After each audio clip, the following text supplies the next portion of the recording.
Hi, I'm Michelle for Yoga Download, and I'm here to break down the posture of shoulder stand, or Salamba Sarvangasana, also known as the queen of all asanas.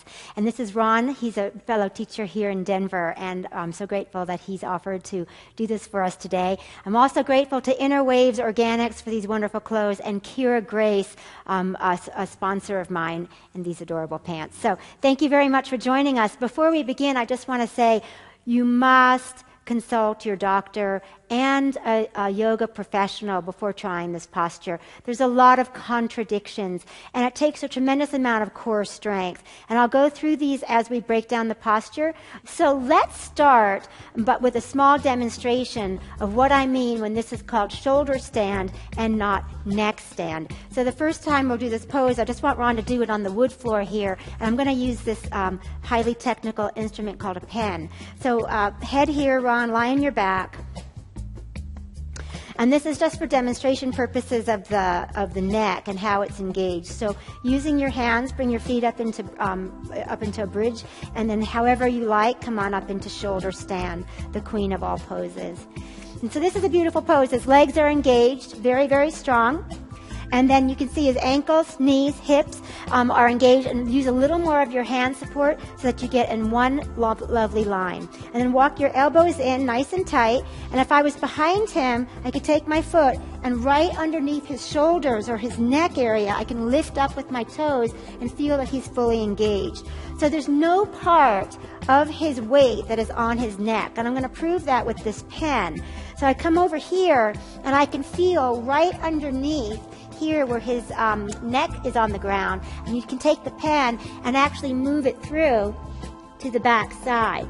And so here it is. I'll do that again. It's not a magic trick. So here's the pen, and you can put it right under the neck, and I can move it through to the back side. Beautiful. Come on down.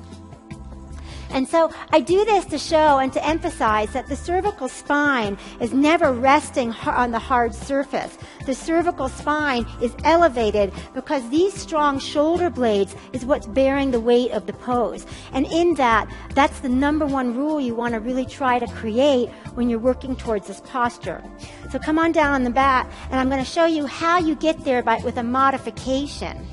So if you happen to have blankets at home, what you want to do is arrange it so that your shoulders come to the edge of the blanket. So come on over here, and you bring your shoulders, come up a little bit more. Good. Now you don't have to be right at the edge, because as you come up, the body will shift forward. So come on up however it makes you comfortable.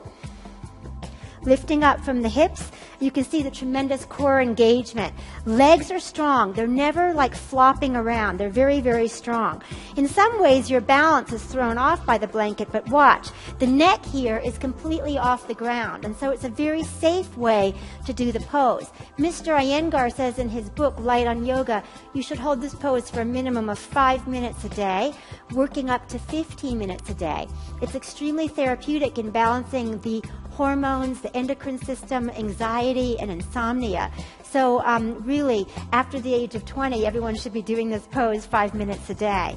So again, you can hold it when you have a support here for as long as you want, because there's no risk to the brainstem or to any part of you becoming, hurt by having weight on the neck.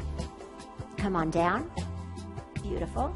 And then, so that was the main pose, and now we'll do one more variation of it. Go ahead and lie down. So again, before you come up, you must have a very strong core, very, very strong core, because it's never a collapse into the shoulders or the neck. It's always a pushing down into the shoulders so that you can engage and lift up. I call that root to rise.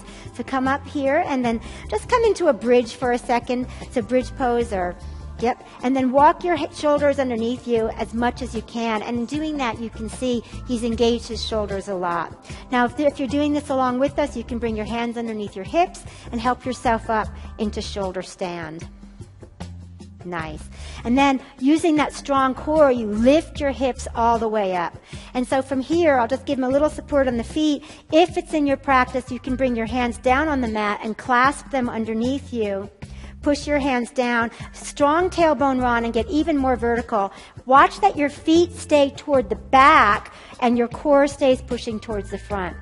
Hold this pose, if you can, for at least 3 to 5 breaths. And again, Mr. Iyengar says working up to 15 minutes. Beautiful. Using your hands to support your back, or not, come all the way down.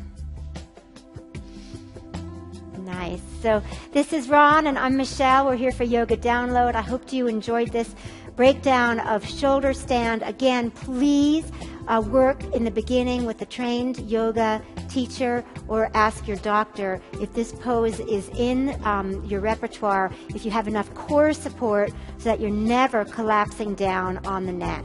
Thank you so much. Namaste.